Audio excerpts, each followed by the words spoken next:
ECI এর আজকে চিফের মুখ থেকে অনেক কথা শুনলাম ভোটারদের উদ্দেশ্যে, পলিটিক্যাল পার্টিগুলোর উদ্দেশ্যে, অফিসিয়াল যারা থাকবেন তাদের উদ্দেশ্যে এবং নিরাপত্তার দায়িত্বে যারা থাকবেন তাদের উদ্দেশ্যে। ভালো লাগলো।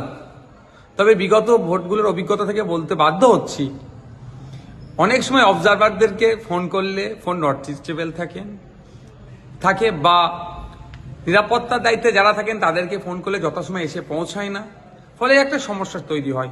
কিন্তু এবারে যেভাবে দেখলাম বক্তব্য দিলেন বা যেগুলো শুনতে পেলাম, ভালো লাগলো যে ভারতবর্ষের গণতন্ত্রের সবথেকে বৃহৎ উৎসব, দেশ পরিচালনার দায়িত্ব কাদের হাতে থাকবে, জনগণ কাদের হাতে তুলে দিচ্ছে, এত বড় একটা নির্বাচন যাতে শান্তিপূর্ণ নির্বিঘ্নে হয় তার ব্যবস্থা, তার সুনিশ্চিত করবেন ইসিআই। একটা ভোটার বাড়ি থেকে বার হয়ে ভোট কেন্দ্রে যাবে, নির্বিঘ্নে ভোট কেন্দ্রে গিয়ে ইভিএম মেশিন আর সে সামনে থাকবে, অন্য কেউ থাকবে না, তা সুনিশ্চিত করা এবং ভোট দিয়ে বাড়ি সুনিশ্চিতভাবে ফিরে আসতে যেতে পারে তার ব্যবস্থা করা দরকার।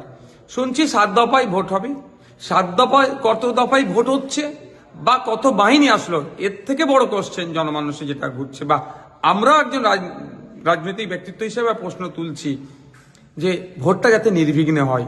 কত দফায় হলো, কত বাহিনী আসলো, তার থেকে বড় কথা ভোটটা যাতে শান্তিপূর্ণভাবে হয়, গণতন্ত্রের উৎসব সকলে যাতে পালন করতে পারে, এটা সুনিশ্চিত করবে ইসিআই, এটা আশা করব।